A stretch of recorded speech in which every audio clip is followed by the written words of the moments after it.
معزز ناظرین، آج کی کہانی ہے اس لڑکی نے مجھے 1,00,000 روپے دے کر آزمایا۔ رحیل ٹیکسی اسٹینڈ پر بیٹھا اپنی گاڑی صاف کر رہا تھا۔ شام کے 5 بج چکے تھے اور وہ اپنی آخری کرایہ وصول کرنے کے بعد گھر جانے کا ارادہ کر چکا تھا۔ موسم خوشگوار تھا اور ہلکی ہلکی بارش کے بعد ہوا میں تازگی تھی۔ اچانک اس کی نظر ایک نوجوان لڑکی پر پڑی جو گاڑیوں کو دیکھ رہی تھی۔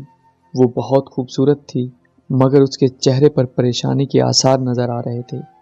رحیل نے قریب جا کر پوچھا، کیا آپ کو ٹیکسی چاہیے؟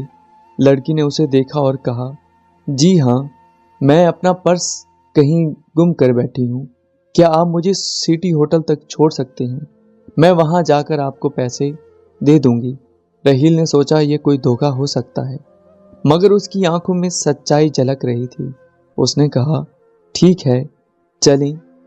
گاڑی چلتے ہوئے لڑکی نے اپنا تعارف کروایا، میرا نام زینب ہے، میں ایک کمپنی میں کام کرتی ہوں۔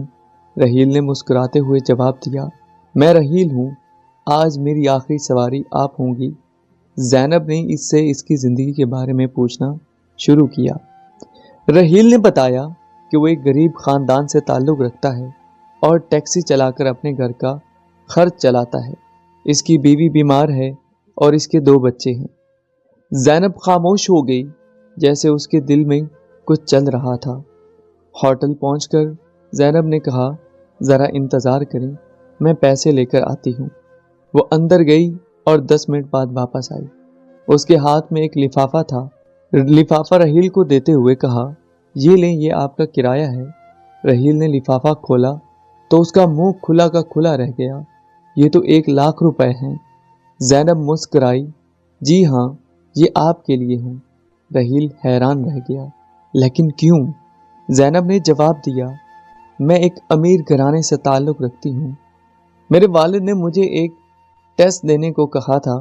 ان کا کہنا تھا کہ اگر کوئی ایماندار انسان ملے تو اس کی مدد کر دینا۔ آپ نے میری مدد کی بغیر کسی لالچ کے، اب یہ رقم آپ کی ہے۔ رحیل گھر پہنچا تو اس کی بیوی نے پوچھا، آج اتنی دیر کیوں ہو گئی؟ رحیل نے لفافہ اس کے ہاتھ میں تھمایا اور کہا، یہ دیکھو، اللہ نے ہماری مدد کی ہے۔ اس رقم سے رحیل نے اپنی بیوی کا علاج کروایا اور اپنے بچوں کو اچھے سکول میں بھیجا۔ کچھ عرصے بعد اس نے اپنی ٹیکسی بیچ کر ایک چھوٹا سا کاروبار شروع کیا۔ 1 سال بعد زینب اور اس کے والد اس کے گھر ملنے آئے۔ زینب کے والد نے کہا، ہم نے آپ کی امانت داری دیکھی تھی، اب ہم آپ کو اپنی کمپنی میں ملازم رکھنا چاہتے ہیں۔ آج رحیل ایک کامیاب بزنس مین تھا۔ وہ غریب لوگوں کی مدد کرتا اور ہمیشہ امانت داری سے کام لیتا۔ اس کی کہانی لوگوں کے لیے ایک سبق ہے، سچائی اور ایمانداری کبھی رائے گاہ نہیں جاتی۔ امانت داری ہمیشہ فائدہ مند ہوتی ہے۔ اللہ صادق لوگوں کی مدد ضرور کرتا ہے۔ چھوٹی چھوٹی نیکیاں بڑے بدلے لاتی ہیں۔ اگر آپ کو یہ کہانی پسند آئی ہے تو میرے چینل کو سبسکرائب کریں، لائک کریں اور کمنٹ کریں۔